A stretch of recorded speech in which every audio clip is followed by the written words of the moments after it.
Everyone, ಇವತ್ತು sweet puri ಉಂಡೆ ಹೆಂಗೆ ಮಾಡ್ಕೊಡೋದು ಅಂತ ಹೇಳ್ಕೊಡ್ತೀನಿ ಬನ್ನಿ.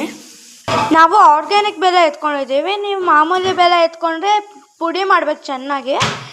ಆಮೇಲೆ ಕರಗಿಸ್ಕೊಳ್ಳೋಕ್ಕೆ ಈಸಿ ಆಗುತ್ತೆ. ಆರ್ಗ್ಯಾನಿಕ್ ಬೆಲ್ಲ ಅದು ಲೇಟ್ ಆಗುತ್ತೆ ಸ್ವಲ್ಪ. ನೋಡಿ, ಈ ಥರ ಇರುತ್ತೆ ಆರ್ಗ್ಯಾನಿಕ್ ಬೆಲ್ಲ. ಈ ಬಟ್ಲು ಫುಲ್ ನಾವು ಪುರಿ ತೊಗೊಳ್ತಾ ಇದ್ದೀವಿ. ನಾವು ಪುರಿ ಅಂದರೆ ಮಂಡಕ್ಕಿ ಅಂತ ಅರ್ಥ. ನೋಡಿ, ನಾವು ಆರ್ಗ್ಯಾನಿಕ್ ಬೆಲ್ಲ ಎತ್ಕೊಂಡಿದ್ದೀವಿ. ಸೊ ನಾವು ಮುಕ್ಕಾಲು ಭಾಗ ಹಾಕ್ಕೊಳ್ತಾ ಇದ್ದೀವಿ, ಈ ಬೌಲಷ್ಟು.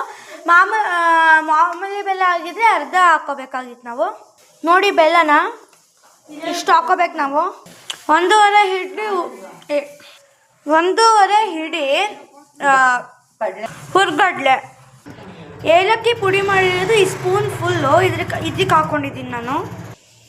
ಆಮೇಲೆ ಎಲ್ಲ ಸಪ್ರೇಟಾಗಿ ಇಟ್ಕೋಬೇಕು ನಾವು. ಬೆಲ್ಲನ ಸ್ಟೌವಿಗೆ ಹಾಕ್ಬೇಕು ನಾವು.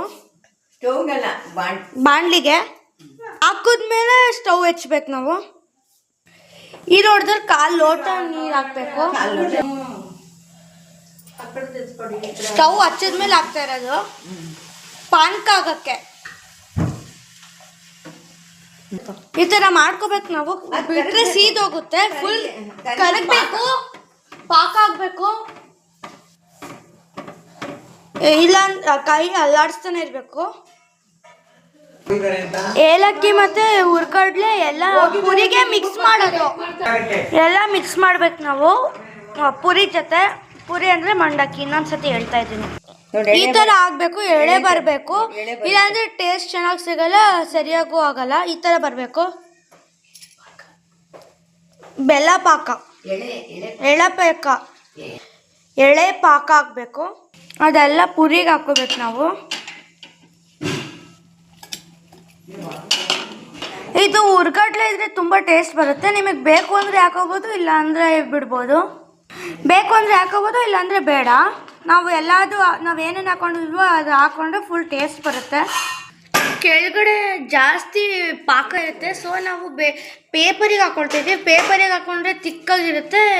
ಇದು ಪಾತ್ರೆಗೆ ಹಾಕ್ಕೊಂಡ್ರೆ ತುಂಬ ಇದಾಗಿರುತ್ತೆ. ಸೊ ನಾನು ಬರೀ ಪೇಪರಿಗೆ ಹಾಕ್ಕೊಳ್ತಾ ಇದ್ದೀನಿ.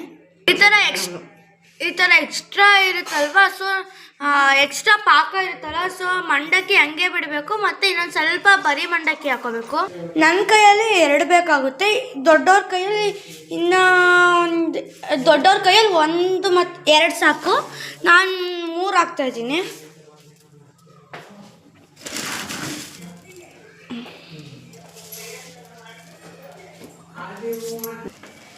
ಈ ಥರ ಮಿಕ್ಸ್ ಮಾಡ್ಬೇಕು ನೀಟಾಗಿ. ನೋಡಿ,